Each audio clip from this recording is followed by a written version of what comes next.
कोई काशी मैया की जय। प्राचीन समय में एक चैत्र रतवन में अप्सराएं वास करती थी। वहाँ हर समय बसंत रहता था। उस वन में एक मेघावी नामक मुनि तपस्या करते थे।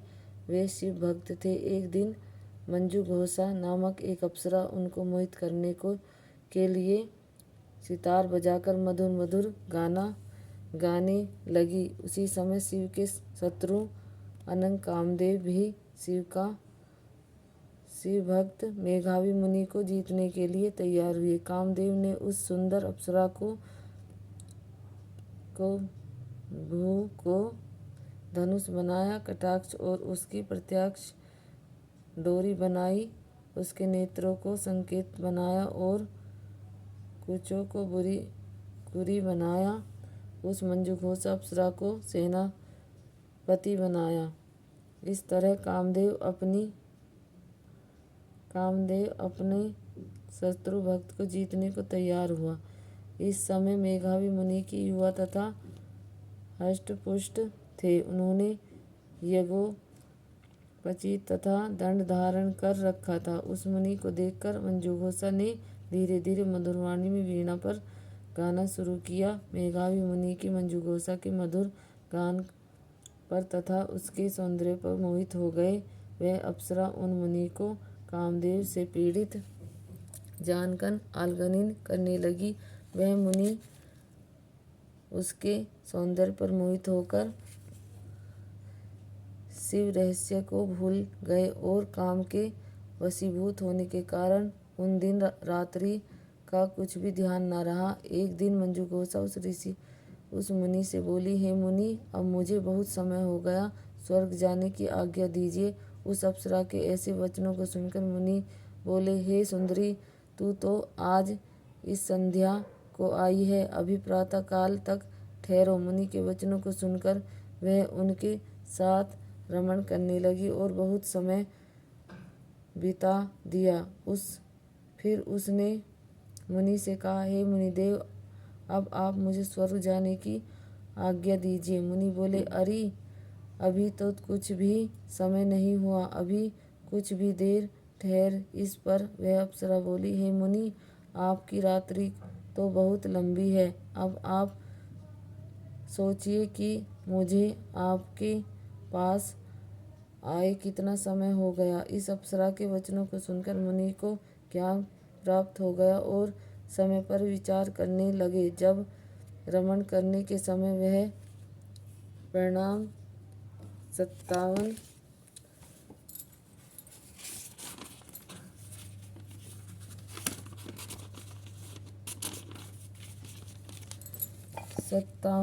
साल 7 माह और 3 ज्ञात हुआ, तब उसे अप्सरा को काल का रूप समझने लगे।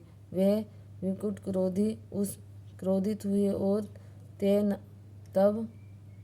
तपनाश करने वाली अप्सरा की तरह देखने लगे। उसके आभर कांपने लगे और इंद्रियां व्याकुल होने लगी। तब मुनि उस अप्सरा से बोले, हे दुष्ट, मैंने मेरे तप को नष्ट करने वाली, तू अब मेरे श्राप से पिशाचनी हो जा। तू महान पापनी और बुराचारणी है, तुझे धिक्कार है। उस मुनि के श्राप से पिशाचनी हो गई और वह बोली, हे मुनि, अब मुझ पर क्रोध को त्याग कर प्रसन्न हो जाओ और इस श्राप का निवारण कीजिए। तब मुनि को कुछ शांति मिली और पिशाचनी से बोले, हे कुष्ठ, मैं तुझे श्राप से छुटकारा का उपाय बताता हूँ। चैत्र माह की कृष्ण पक्ष की एकादशी, उसका नाम पापमोचनी है। उस एकादशी का नाम व्रत करने से तेरी पिशाचनी की देह छूट जाएगी। इस प्रकार मुनि ने सबको समस्त विधि आदि बतला दी और अपने पिता व्यवन ऋषि के पास गए। व्यवन ऋषि अपने पुत्र को देखकर बोले, हे पुत्र, तूने यह क्या किया?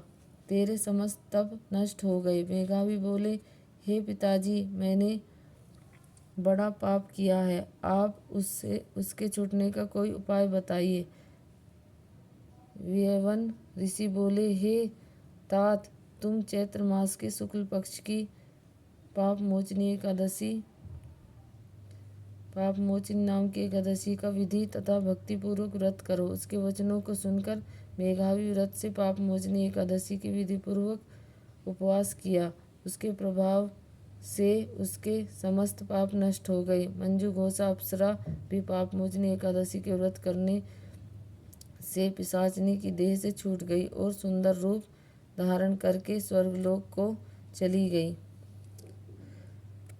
लोमन ऋषि बोले, हे राजन, इस पाप मोचनी एकादशी के प्रभाव से सब पाप नष्ट हो जाते हैं। इस एकादशी कथा के श्रवण से पढ़ने से 1000 गोदान करने का फल मिलता है।